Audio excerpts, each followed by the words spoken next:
Hello, today our lesson is about Hooke's law. Bring a spring balance and measure its length. This length is the initial length of the spring. So L0 is the initial length, for example 10 centimeters. Attach to the hook of the spring balance a block of mass M1 100 gram. When we express it in SI unit, which is the kilogram, we divide by 1000, we obtain 0.1 kilogram. Now the following figure shows us the length of the spring when it is free and unloaded, for example 10 centimeters. And the second figure shows us the length of the spring when we attach the ball.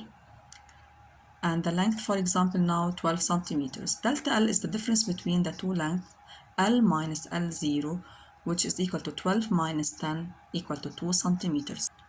So suppose that we have the following spring balance. And by using the pointer, I'm going to show you the length L0, which is the initial length of the spring when it is free and unloaded. When we attach an object of mass 100 gram,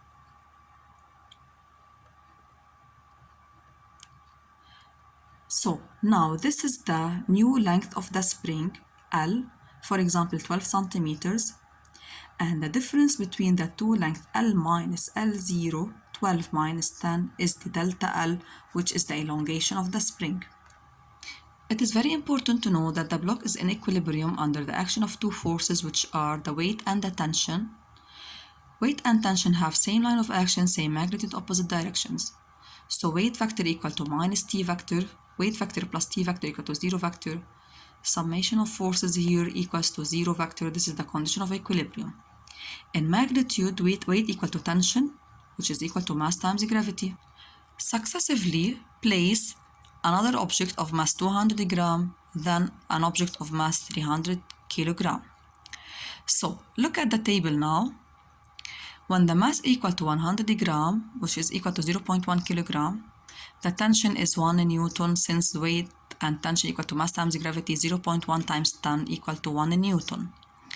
While L equal to 12 centimeters, so delta L elongation equal to 12 minus 10 equal to 2 centimeters. When the mass equal to 0.2 kilogram, which is 200 gram, tension equal to 2 Newton. Now, for example, L equal to 14 centimeters, so delta L here, L minus L0, 14 minus 10 equal to 4 centimeters. And when we place the object of mass 300 gram, so it is 0.3 kilogram, weight equal to tension equal to 0.3 times 10 equal to 3 Newton. The length now, for example, 16 centimeters, and the elongation delta L equals 16 minus 10 equal to 6 centimeters. Now, we are going to represent the above results in a graph.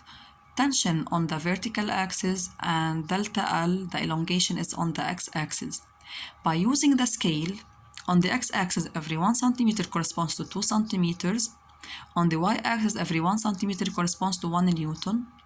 So when the tension is equal to 1 Newton, the elongation is 2 centimeters. The tension is 2 Newton, the elongation is 4 centimeters.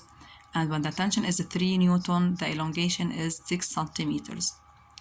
If we are going to find the slope here equal to y over x, 1 Newton over 2 centimeters, we express it in meter, 0.02 meter. So the slope here is 50 Newton per meter. If we take another value, 2 Newton over 4 centimeters, and we express it in meters, so 2 Newton over 0.04 meter, also we will obtain the same value, constant 50 Newton per meter. It is very important also to know that the shape of the graph is a straight line passing through the origin. Tension and elongation are directly proportional, where K stiffness constant, its SI unit is in Newton per meter.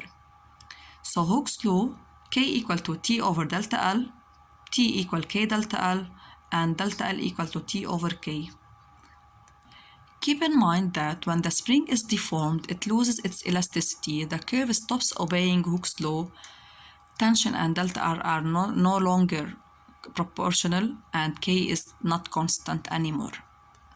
Remark, case of elongation, look at the figure now. L0, L is greater than L0, so delta L here equal to L minus L0.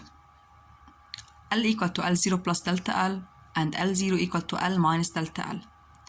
Keep in mind also that where L0 is the initial length, L is the new length, delta L is the elongation. In case of compression, look at the figure also. L0 is greater than L when we place the object on the spring. It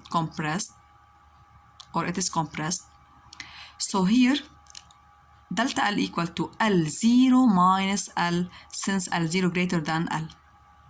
L0 equal to delta L plus L, L equal to L0 minus delta L, where L0 is the initial length, L is the new length, and delta L is the compression here. Note, when we say spring stretches, spring elongates, the length increased by, or spring compressed, the length decreased by, all of these expressions mean delta L. While the length of the spring becomes, or length becomes, these expressions mean the length L of the spring.